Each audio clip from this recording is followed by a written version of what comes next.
নাবালিকা রোগী শ্লীলতাহানির ঘটনায় হাওড়া জেলা হাসপাতালে সুপারের পদত্যাগের দাবিতে এবার সুপারকে ঘিরে তুমুল বিক্ষোভ দেখাচ্ছেন বাম যুব কর্মীরা।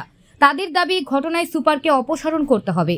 সুপার ডক্টর নারায়ণ চট্টোপাধ্যায়কে ঘিরে বিক্ষোভ চলছে। এর জেরে তীব্র উত্তেজনা হাসপাতাল চত্বরে। উল্লেখ্য, হাওড়া জেলা হাসপাতালে নাবালিকা রোগী শ্লীলতাহানির ঘটনায় রবিবার সকালে হাসপাতালের এমার্জেন্সি গেটের বাইরে বিক্ষোভ দেখায় বাম যুব সংগঠন ডিওয়াইএফআই। বাম নেতা বিশিষ্ট আইনজীবী সব্যসাচী চট্টোপাধ্যায় এদিন উপস্থিত ছিলেন বিক্ষোভ কর্মসূচিতে। তাদের অভিযোগ, হাওড়া জেলা হাসপাতালে 13 বছরের নাবালিকার সাথে যৌন নির্যাতনের ঘটনা ঘটেছে। চিকিৎসারত অবস্থায় সিটি স্ক্যান করার সময় তার সঙ্গে যৌন নির্যাতন করা হয়েছে। অভিযুক্তকে আটক করা হয়েছে, কিন্তু সরকারি হাসপাতালে আবার এই ধরনের ঘটনায় সরকারি হাসপাতালে নিরাপত্তা কোথায়? হাসপাতালে যদি এই ভয়ের পরিস্থিতি তৈরি হয়, মহিলারা চিকিৎসা করাবেন কোথায়? এই নিয়ে সুপারকে ঘেরাও করে বিক্ষোভ চলছে।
দেখাশোনা করছে না, কিছু ফাইনাল হয়ে গেল যে আমরা টাকা পয়সা সবকিছু করবো, কিন্তু পেশেন্ট কেউ দেখলো না, বাচ্চা কেউ দেখলো না। বাচ্চা টয়লেটে তারপরের দিনকে এসেছি, জোর করে ঢুকেছি, ঠেলে দেখছি বাচ্চা টয়লেটে পড়ে আছে এবং পেশেন্টকে টয়লেটে নিয়ে যাওয়া হচ্ছে না। এবং মাসিদের কি জঘন্য কথাবার্তা, যে আপনি কি সুপারের ঘরের পাশে থাকেন, যান সুপারকে গিয়ে বলুন, সুপার আমার কিছু করতে পারবে না, এরকম করে বলছে। আজকে গিয়ে দেখি 4 দিন হয়ে গেল বাচ্চাটা, আজকে গিয়ে দেখি আজকে বলছে যে জন্ডিস। পেশেন্টকে বলা হচ্ছে, পেশেন্টের বাড়ির লোককে ডাকা হচ্ছে না, অ্যালাউ করা হচ্ছে না। বাচ্চাকে 3 দিন ধরে দেখেছি, বাচ্চা সুস্থ, বাচ্চাকে আজকে দেখছি যে কি বাচ্চা জন্ডিস এরকম বলছে। পেশেন্টকে বলা হচ্ছে, পেশেন্ট তো কিছু রিপোর্টই দিতে পারছে না। কাল অবধি দেখেছি যে বলছে বাচ্চা পেশেন্টকে ছুটি দেওয়া হবে, আজকে এসে বলছে আপনারা বন্ডে সাইন করে বাচ্চাকে নিয়ে যান। একটা বেডের মধ্যে 3-4টে বাচ্চাকে রেখেছে, সুস্থ অসুস্থ বাচ্চা। কি অবস্থা বুঝতে পারছেন না? হাওড়া জেলা হাসপাতালের অবস্থা দেখুন, এইটা হচ্ছে অবস্থা দেখুন। আমাদের অভিজ্ঞতা মানে দায়িত্বটা দেখুন, কে নেবে? বাচ্চা পেশেন্টকে নিয়ে যান, আপনারা ওন রেসপন্সিবিলিটি সুপারে সই নিয়ে আসুন। এটাও কি প্রাইভেটে? আমরা বলছি কত টাকা নিয়েছে? কত টাকা নিয়েছে? মাসিরা 600 টাকা নিয়ে নিয়েছে, অলরেডি পেড হয়ে গেছে। 600 টাকা পার এতে নাইটে নিচ্ছে। বাথরুমে পড়ে আছে পেশেন্ট, বাথরুমে পড়ে আছে, বাচ্চা টয়লেটে পড়ে আছে, পেশেন্টকে বাথরুমে নিয়ে যাওয়া হচ্ছে না। অপরন্ত মাসিরা বাচ্চা ইউজ করছে যে সুপারের ঘরের পাশে আপনি থাকেন, কিচ্ছু করতে পারবে না, এরকম করে বলছে। দেখুন বলছে মাসি, একটা মাসি বলছে সুপার কিছু করতে পারবে না। পেশেন্ট বাড়ি এসে আপনাদের বলছে, পেশেন্টের বাড়ির লোকেদের অ্যালাউ করা হচ্ছে না স্যার, বাড়ির লোকেদের ভেতরে অ্যালাউ করা হচ্ছে না। বাড়ির লোকেদের জানতে পারছে না, দিন রাত ওখানে না খেয়ে বাড়ির লোকেরা পড়ে আছে, জানতে পারছে না কিছু যে পেশেন্টের কি হচ্ছে, বাচ্চা কেমন আছে। 3 দিন ধরে দেখলাম বাচ্চাটা সুস্থ, আজকে এসে বাচ্চা জন্ডিস হয়ে গেল। ওয়ার্ড বয় বলছে যে সুপারের কোনো মুরদ নেই। ওয়ার্ড বয় বলছি না, দেখুন দেখুন আমরা বলছি না, বেডের মধ্যে 4টে বাচ্চা, 3টে না মানে অসুস্থ বাচ্চা, একটা অসুস্থ বাচ্চা, ন্যাচারালি তো ক্যাচ আপ করে নেবে স্যার, এগুলো বলুন। রিকোয়ারমেন্ট দিন, বেড যদি না থাকে। লোকজন বলছে আপনি অপকর্ম, ইমিডিয়েট ট্রেনের ব্যবস্থাটা এখন করুন। আপনাকে ইমিডিয়েটলি এখনই পদত্যাগ করতে হবে। পেশেন্টের ব্যবস্থা এখন করুন, পেশেন্টের ব্যবস্থা করুন, দিয়ে আপনার পদত্যাগ লিখুন। ইমিডিয়েট আগে ব্যবস্থা করুন, আগে এনার বলুন আমি সামলাতে পারছি না। এনার ব্যবস্থা করুন, এটা তো করবেন। ওয়ার্ড থেকে ডেকে পাঠান, যে মাসি এই স্ল্যাং কথা বলেছে আমি সেই মাসিকে দাঁড় করিয়ে দেবো এটা তো আপনার করবেন। সামনে। আপনাকে নিয়ে এত বড় কথা বলছে, আপনাকে নিয়ে। এটা করবেন তো? আর আপনি হাওড়া জেলা হাসপাতালে নতুন নয়, আমরা 10 বছর হতে চললো, আমি যেটুকু জানি 10 বছর হতে চললো। এটা এই অবস্থা করুন। এটা Atleast এইটুকু করুন, ওই চেয়ারে মানুষই বলুন, আমরা 10 বছর হতে চললো। হাওড়া হসপিটালের সুপারের চেয়ার অনেক অনেক অনেক বড়। এটা জেলা হাসপাতাল 10 বছর আপনি সুপার, সেই হসপিটালের অবস্থা দেখুন। এটা আপনার তো দোষ, আপনার মাথাকে সেই জন্য বলছি। রাজ্যেই সাধারণ মানুষের নিরাপত্তা আজকে চুলার দুয়ারে চলে গেছে। তার সব দায় আমরা যাদেরকে ভোট দিয়ে জিতিয়ে সরকারে রেখেছি এবং ট্যাক্সের টাকা দিই, এই দায় তাদেরকে নিতে হবে। আমরা নিরাপত্তা চাই এবং যারা এই ঘৃণিত কাজ করছে আমরা তার বিচার চাই। আরজি করের পর হাওড়া নয়, আরজি করের পর হাওড়া হসপিটাল আসতে মাঝখানে 15টা ঘটনা ঘটেছে। আর কাল রাতে হাওড়া ঘটেছে, আজ সকালে ফিরে আরেকটা জেলা ঘটেছে। আপনারা খোঁজ নিয়ে দেখুন, আমাদের কাছে চাইলে আমরা আপনাদেরকে সব তথ্য দিয়ে দেব। মানুষের যদি প্রশাসনকে, দপ্তরকে, পুলিশকে, সরকারকে, সমাজ অপরাধীদের ভয় থাকতো তাহলে অপরাধ কমতো। আর যদি সাধারণ মানুষকে ভয় পেতে হয় তাহলে সাধারণ মানুষকে নির্যাতিত হয়। মধ্যমগ্রামে দেখা যাচ্ছে যে এই ধরনের ঘটনা ঘটেছে এবং সেখানে অভিযুক্ত বাড়িতে ভাঙচুর। আমি বলছি আরজি কর থেকে হাওড়া মাঝখানে 15টা ঘটনা ঘটেছে, 15টা, 1.5 ডজন। আর শুধু ওদেরকে কেন বলছেন? মমতা ব্যানার্জি নিজে কাউকে 10 লাখ দিতে চলে যাচ্ছে, তো ভাই ভাই পরে 4 লাখ দিতে যাচ্ছে। আর কেউ যদি নিতে অস্বীকার করছে তাহলে আমাদেরকে যেমন জেলে ভরে দিচ্ছে, লালবাজারে ডেকে পাঠাচ্ছে, ফোনে হুমকি দিচ্ছে, বাড়ি চলে যাচ্ছে, আর নির্যাতিতার ঘর ভেঙে দিচ্ছে। দুটোর মধ্যে কিছু আলাদা আছে? নেই। তাহলে ধর্ষণের বিরুদ্ধে, খুনের বিরুদ্ধে, শ্লীলতাহানির বিরুদ্ধে, অন্যায়ের বিরুদ্ধে প্রতিবাদ করলে পুলিশ দমনপীড়ন চালাবে, সরকার দমনপীড়ন চালাবে। আর পুলিশ যদি ব্যর্থ হয় তখন দিদিমণি বলবেন যে বাকিরা যারা আছো তারা ফোসফোস করে ঘুরে বেড়াও। দেখা যাচ্ছে কালকে যে অভিযুক্ত সে হচ্ছে কন্ট্রাকচুয়াল কর্মী, মানে অস্থায়ী কর্মী, প্রাইভেট। আমাদের কোনো কন্ট্রাকচুয়াল কর্মীর বিরুদ্ধে কোনো রাগ আক্ষেপ নেই, কিন্তু কাকে রিক্রুট করা হচ্ছে তার রিক্রুটমেন্টের প্রসেস কি?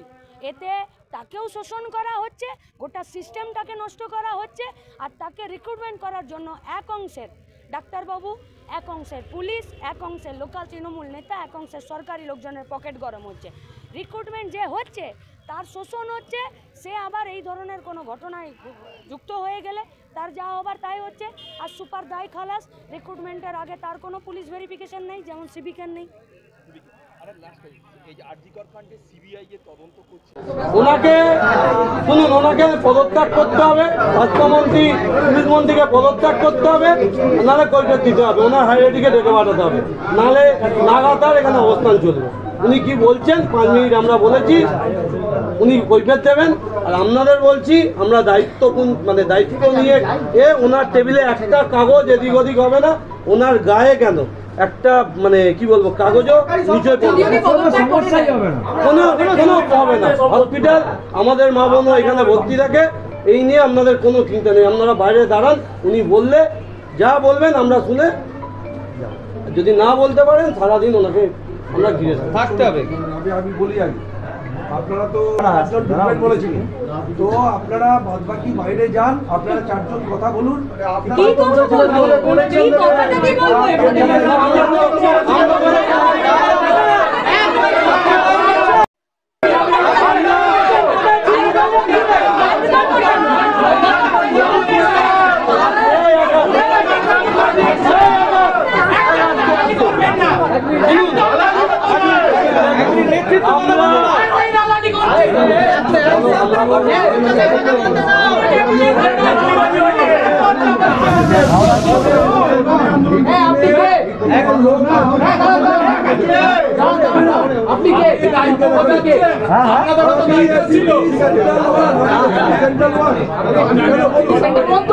কালকে রাত্রিরে আপনার হাওড়া থানা থেকে কেন ফোন করেছে যে ভিডিওটা ডিলিট করার জন্য? তাই না?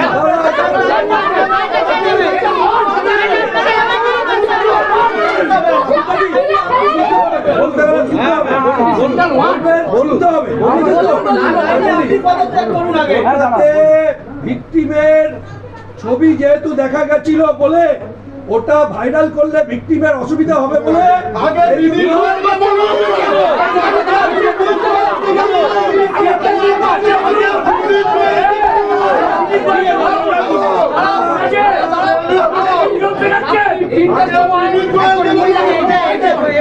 ফোন করেছিল যাতে ভিডিওটা ভাইরাল না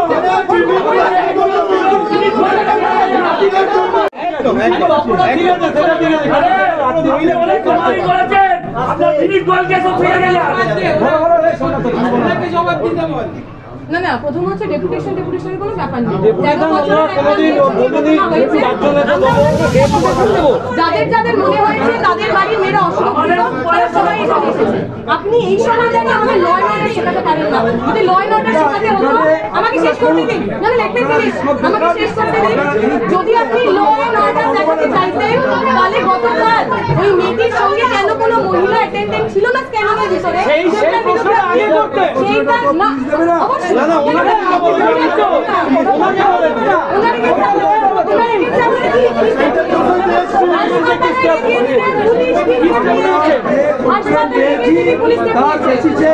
কমপ্লেন পাওয়ার আগে পুলিশ অ্যারেস্ট করেছে।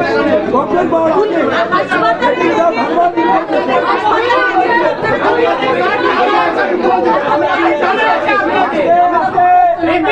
দালালি করতে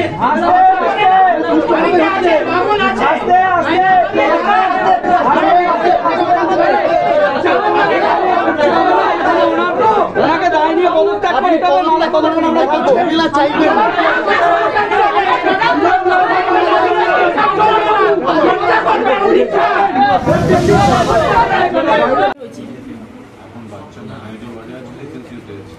না এখন ওকে এমনি এতে জেনারেল বেডে করা হয়েছে।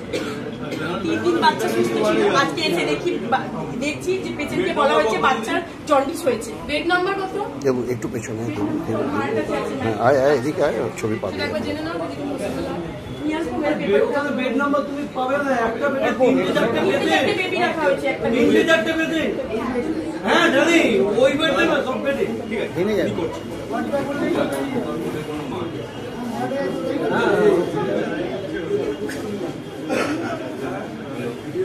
পেশেন্টের সাথে ডিরেক্টলি কথা বলবো। দেখুন অবস্থা হয়েছে একটা বেডে 4টে বাচ্চা।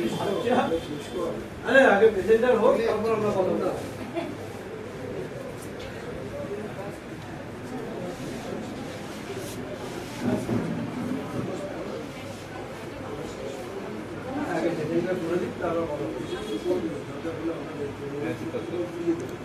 পূজা কর্মকার বলে মা, তার বাচ্চার কি হয়েছে? বাচ্চার কোনো সমস্যা আছে?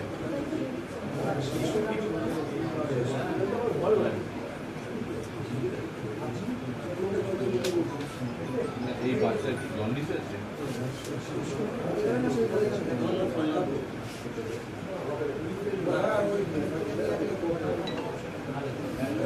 প্রথম গেছে, আগেও গেছে। এদিকে এখন এমনি লিমিট বলে মনে হচ্ছে। Sabir Mina, S M medical.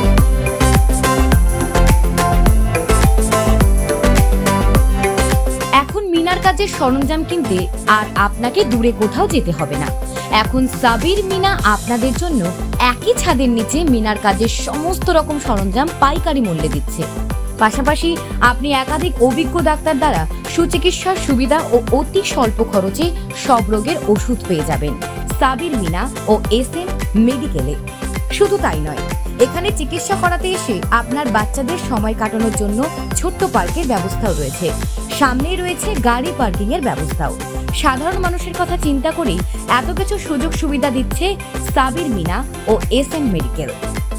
প্রতিদিন আপনাদের সেবায় চিকিৎসার সুবিধা রয়েছে, যেমন শিশুরোগ বিশেষজ্ঞ ডক্টর হারাধন সাতরা প্রতি রবিবার সকাল 9টা, স্ত্রী ও প্রসূতি রোগ বিশেষজ্ঞ ডক্টর পার্থ ঘোষ প্রতি সোমবার দুপুর 12টা, দন্তরোগ বিশেষজ্ঞ ডক্টর রাম রাতুল ঘোষ প্রতি মঙ্গলবার ও শুক্রবার দুপুর 12টা, নার্ভ ও মনোরোগ বিশেষজ্ঞ ডক্টর সোনালিকা মণ্ডল প্রতি সোমবার সন্ধে 7টা, নাক কান গলা বিশেষজ্ঞ ডক্টর পৃথা ঘোষ প্রতি শুক্রবার দুপুর 2টো, মেডিসিন থাইরয়েড সুগার ও প্রেশার বিশেষজ্ঞ ডক্টর সুশোভন পাত্র প্রতি রবিবার দুপুর 1টা 30, চর্ম যৌন ও কুষ্ঠ রোগ বিশেষজ্ঞ ডক্টর শৈলজা ভার্মা, হার্ট ও সুগার রোগ বিশেষজ্ঞ ডক্টর কৌশিক রক্ষে প্রতি মঙ্গলবার সকাল 10টা 30, স্ত্রী ও প্রসূতি রোগ বিশেষজ্ঞ ডক্টর প্রীতি মিত্তা প্রতি শনিবার দুপুর 3টে 30। এছাড়াও গ্রামীণ চিকিৎসক দ্বারা প্রতিদিন চিকিৎসার ব্যবস্থা রয়েছে SM মেডিকেলে।